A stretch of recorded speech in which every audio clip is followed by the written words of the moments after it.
Eu tenho aqui em mãos uma das preciosidades da minha biblioteca. Esse aqui é um livro que eu ganhei de um dos meus pastores, pastor Jailton. Ele é um dos pastores auxiliares da igreja que eu faço parte. E isso aqui é um negócio lindo.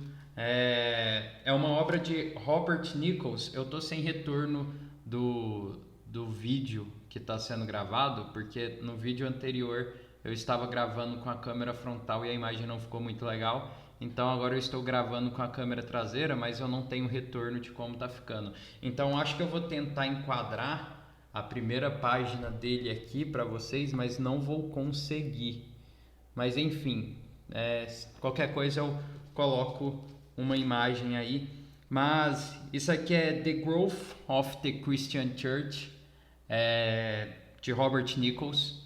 É uma obra utilizada em seminário, uma obra de peso de verdade. A tradução dela ficou como a história da igreja.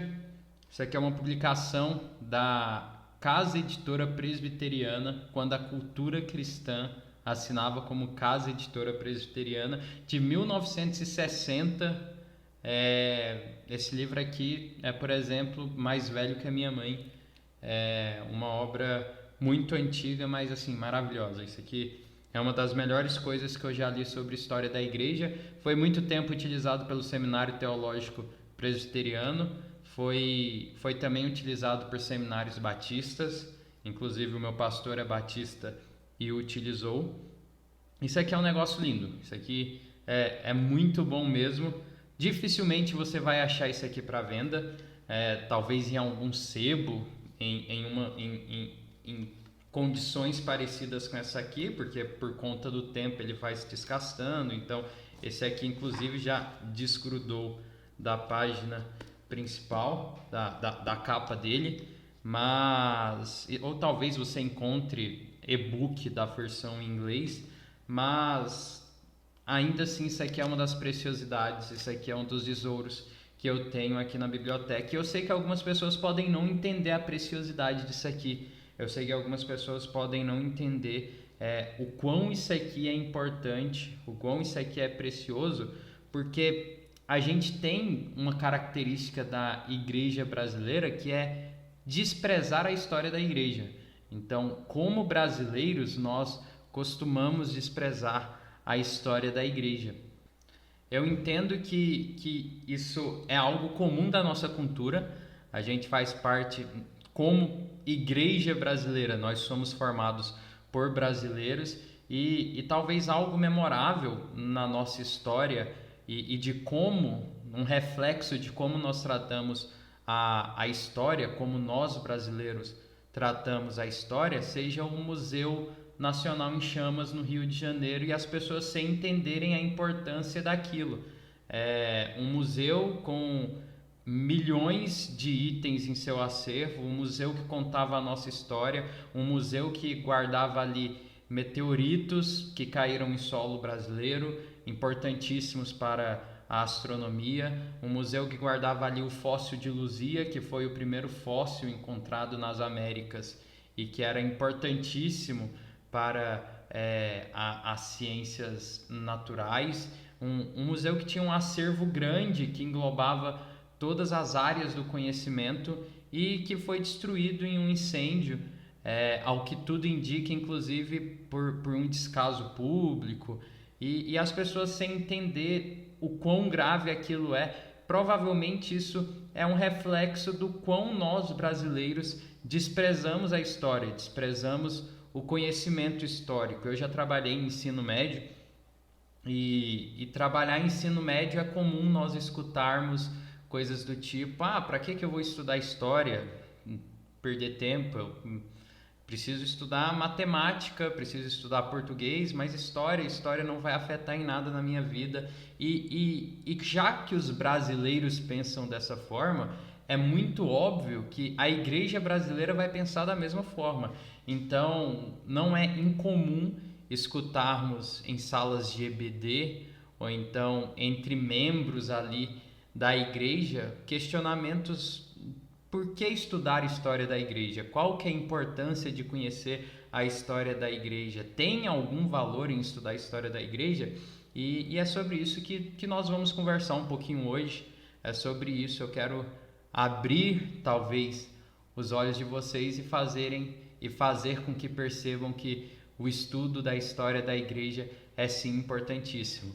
E antes de iniciar, eu queria deixar claro que em momento algum o meu propósito aqui é colocar o argumento histórico, então a tradição, acima da Bíblia. Em momento nenhum esse vídeo vai se propor a dizer que o centro do púlpito e o centro da pregação precisa ser conhecimento histórico, tradição ou algo do tipo.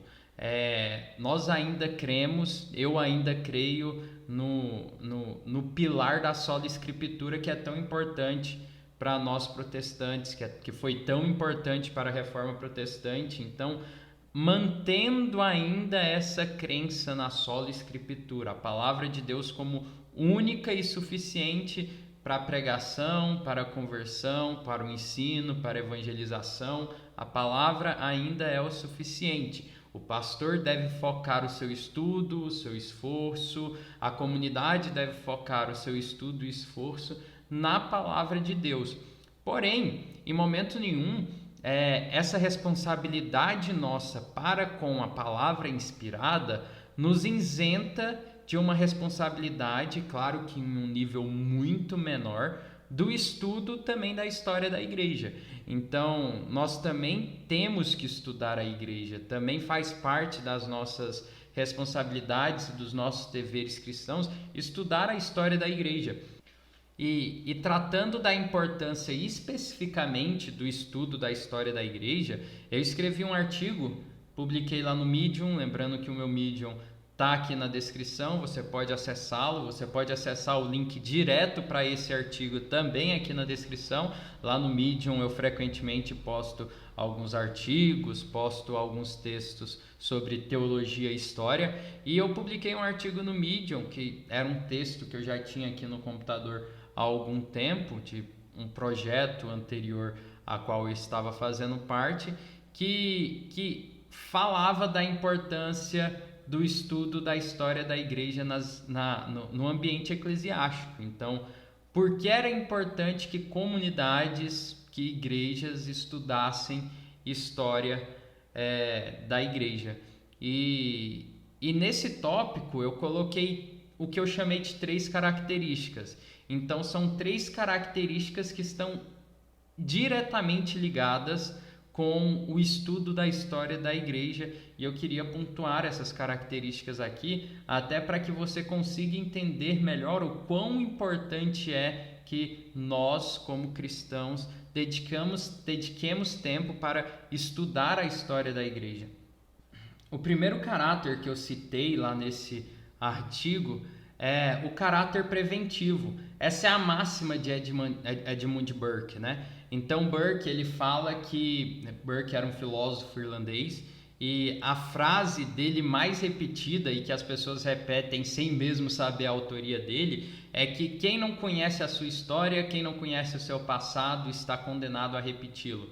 E aí a gente tem várias versões para essa mesma frase, só que tudo que está nessa linha aí parte do pensamento de Edmund Burke. E ele falava isso como a ideia de que quando você conhece o seu passado, você entende os erros que foram cometidos, você entende os erros históricos, você consegue ver as decisões históricas e os resultados de cada uma dessas decisões, e analisando isso você consegue perceber, talvez caminhar por esse caminho não seja uma boa escolha, porque no passado já foi feito algo parecido e os resultados não foram bons.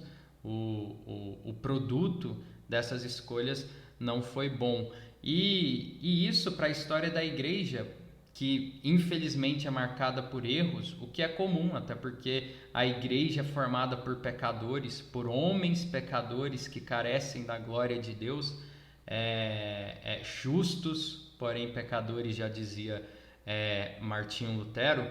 E entendendo isso, nós podemos analisar as decisões que os homens participantes da igreja tiveram no passado e, analisando-as, nós conseguimos ver quais são os melhores caminhos para trilhar. Essa decisão aqui foi uma decisão boa, essa decisão aqui é uma decisão que pode ser evitada, porque lá no passado ela trouxe resultados não bons, trouxe resultados ruins. Por exemplo, nós temos hoje um desprezo, um questionamento muito grande por parte principalmente da teologia liberal dos escritos paulinos, por exemplo. Então nós temos parte ali dos teólogos liberais que questionam os escritos paulinos como será que aquilo ali é palavra inspirada ou será que aquilo ali é a opinião de Paulo? Nós temos que considerar o que Paulo escreveu ou nós temos que considerar apenas as palavras de Jesus? Mas quem conhece a história sabe que nada é novo debaixo do sol. Na verdade, isso já aconteceu na história da igreja com os ebionitas. Então, nós temos ali no século II da igreja, já bem no início da expansão do cristianismo, nós temos os ebionitas, que eram alguns judaizantes que tinham como principal característica o desprezo por Paulo, então o desprezo pela figura de Paulo. E aí eles vão desconsiderar diversos ensinamentos de Paulo. Então, diversos dos escritos de Paulo vão ser ignorados por esses ebionitas. E isso vai ser tão grave que mais tarde, como aponta Berkoff, esse desprezo pelos escritos de Paulo vai se desenvolver no monarquianismo, que era uma doutrina que negava a Trindade, que negava a divindade da Trindade. Então, quando nós conhecemos história, nós percebemos que esses questionamentos aos escritos de Paulo, primeiramente, eles não são novos, eles já aconteceram no passado, e segundo, isso é um caminho para heresias ainda maiores. Isso é um caminho para ensinos ainda mais maléficos, como, por exemplo, o questionamento da doutrina basilar da Trindade. Quando nós conhecemos história, nós conhecemos o processo de formação do cânon, nós entendemos como que foi o processo para considerar e reconhecer as cartas de Paulo como textos inspirados, por que eles fazem parte da nossa Bíblia fechada hoje e entender que não há motivos para questionarmos estes escritos, pois eles realmente são palavras de Deus. Então, o estudo da história ele tem esse caráter preventivo. Primeiramente, de nós olharmos para as figuras do passado, de nós olharmos para as decisões da igreja no passado, vermos quais são os caminhos que levaram para resultados desastrosos e ver quais são os caminhos que levaram para bons resultados, que trouxeram os bons frutos. E dessa forma nós conseguimos analisar as nossas próprias escolhas como igreja de forma mais assertiva, evitando e prevenindo desses erros, sem contar as pautas morais. Então, quando nós estudamos história, nós percebemos que diversas pautas morais, infelizmente, foram feridas pela igreja. Aí nós temos a questão da escravidão, nós temos a questão dos assassinatos e guerras ditas como santas, nós temos a questão da perseguição da igreja. Nós conseguimos entender em qual ponto e a partir de quais erros a igreja caminhou para esses problemas e como nós podemos evitá-los.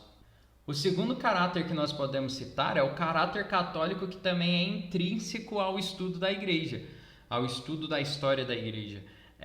Quando nós falamos sobre catolicidade, nós não estamos falando diretamente a igreja romana, nós não estamos falando sobre o catolicismo romano. Quando nós falamos em igreja católica, nós falamos sobre uma igreja universal, independente da sua localização e do tempo a qual aquela igreja está incluída. Por exemplo, quando eu estou falando que eu faço parte da Igreja Universal de Cristo, quando eu faço parte da Igreja Católica, Eu estou falando que eu faço parte de uma igreja de salvos em Cristo, independente da sua localidade e do período histórico a qual essa igreja está incluída. Dessa forma, eu entendo que eu faço parte da mesma igreja universal que os meus irmãos presbiterianos, ou então que meus irmãos assembleianos. Então, um batista que faz parte da Igreja Batista do Brasil, ele nesse aspecto católico faz parte da mesma Igreja Universal que um assembleiano da Itália. Então, não há essa diferenciação, da mesma forma que não há diferenciação entre um presbiteriano do século XXI e um moraviano do século XV. Claro que quando a gente vai analisar doutrinas secundárias, quando nós vamos analisar algumas questões teológicas, vai ter algumas diferenças ali entre esses dois. Mas ambos fazem parte dessa igreja católica, dessa igreja universal, que será unida com a volta de Cristo. Então, Cristo vai voltar e todos os cristãos de todas as épocas e de todos os lugares serão unidos ali pela volta de Jesus Cristo. E aí finalmente terá a união dessa igreja católica, dessa igreja universal. E quando nós falamos sobre igreja católica, nós estamos falando sobre isso. Nós não estamos falando sobre o catolicismo romano, mas sim sobre uma igreja universal que inclui todos os salvos em Cristo Jesus. E dessa forma, quando nós estudamos história da igreja, nós na verdade estudamos a nossa própria história. É interessante que o Justo Gonzalez, no seu livro História Ilustrada da Igreja, História Ilustrada do Cristianismo, na verdade, o link para você adquirir esse livro, inclusive, vai estar aqui na descrição. Você pode adquirir ele pela Amazon, adquirindo pela Amazon você inclusive me ajuda. Ali nas primeiras páginas, na introdução ainda do material, Justo Gonzalez vai falar que a história da igreja, na verdade, é uma autobiografia nossa, que quando nós estudamos a história da igreja, na verdade nós estamos estudando a nossa própria história. Citando diretamente Justo Gonzalez, ele fala a seguinte coisa: em certo sentido, esta história é uma autobiografia. Contudo, em lugar de começar do nosso nascimento, começamos séculos antes e narramos toda uma série de acontecimentos que, no final, serão determinantes para a nossa vida. E isso é entender esse caráter católico da história da igreja, é entender essa verdade de que quando nós estamos estudando a história da igreja, como crentes em Jesus Cristo, nós estamos estudando a nossa própria história, de como chegamos às doutrinas que temos hoje, de como chegamos aos conhecimentos que temos hoje, de como chegamos ao número e ao estado da igreja atual. E é importante que nós tenhamos esses conhecimentos para conhecer a nossa própria história. E por fim, como terceiro caráter para a história da igreja que eu coloco lá nesse artigo, o terceiro que eu coloco é o caráter glorificador. Então nós glorificamos a Deus através do estudo da história da igreja. É interessante que o processo de conversão, ele está ligado à mudança de hábitos, à mudança de desejos, à mudança de aspirações. Ele traz novas finalidades para a nossa vida, ele traz novos objetivos para a nossa vida. Então, depois da conversão, da conversão genuína pelo menos, o nosso propósito tende a mudar para o foco em glorificar a Deus. Então nós começamos a desejar glorificar a Deus através da nossa vida e através do que fazemos. É interessante que a recomendação de 1 Coríntios 10, mais especificamente ali no versículo 31, ela é bem clara no dizer que quer nós comamos, quer nós bebamos ou façamos qualquer outra coisa, nós devemos fazer para a glória de Deus. Então, a conversão traz esse entendimento que é inclusive lembrado lá no Catecismo de Westminster, por exemplo. Então, no Catecismo de Westminster, a primeira pergunta é: qual a finalidade do homem? Qual o fim principal do homem? E a resposta para essa pergunta é: o fim principal do homem é glorificar a Deus e se alegrar nele. Então, o propósito do homem é glorificar a Deus em todas as coisas, inclusive em seus estudos. É interessante que em Mateus 22:37 fala sobre amarmos a Deus, mas amarmos a Deus com todo o nosso coração, com toda a nossa alma e com todo o nosso pensamento.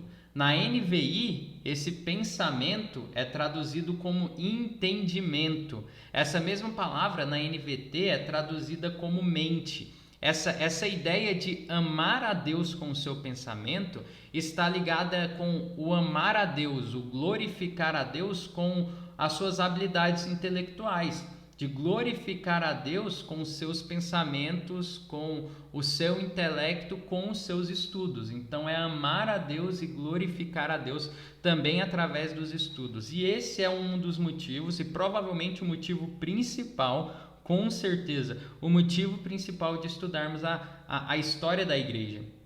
É porque nós conhecemos a nossa própria história, sim. É porque nós vemos os erros do passado e nos prevenimos desses mesmos erros no presente, sim, isso também. Mas, acima de tudo, porque estudar a história da igreja é uma das formas de glorificarmos a Deus. Glorificarmos a Deus porque nós vemos a ação de Deus no decorrer dos séculos, nós vemos a mão de Deus no decorrer dos anos e glorificamos a Deus por isso. Nós conhecemos os avivamentos, nós conhecemos as obras de nomes cristãos, nós conhecemos a expansão da igreja, nós conhecemos a participação da igreja em pautas importantes sociais e morais, e conhecendo tudo isso, nós conseguimos perceber a soberania e a mão de Deus agindo em todas as esferas da sociedade e glorificamos a Deus também por isso. Então, estudar a história da igreja é inclusive uma forma de glorificarmos a Deus também com o nosso intelecto, não apenas com os nossos louvores, não apenas com as nossas orações, não apenas com o nosso momento devocional, mas também com os nossos estudos, também com o nosso intelecto. Estudar a história da igreja é importantíssimo.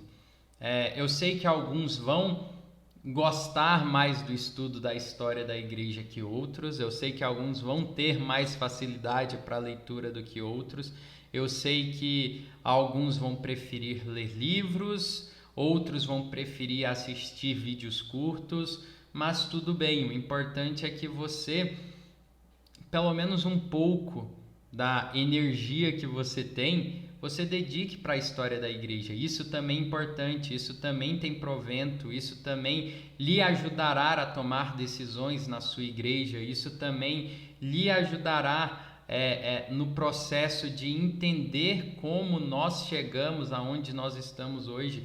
Isso irá lhe ajudar no processo de glorificar a Deus através da sua vida e através do seu intelecto.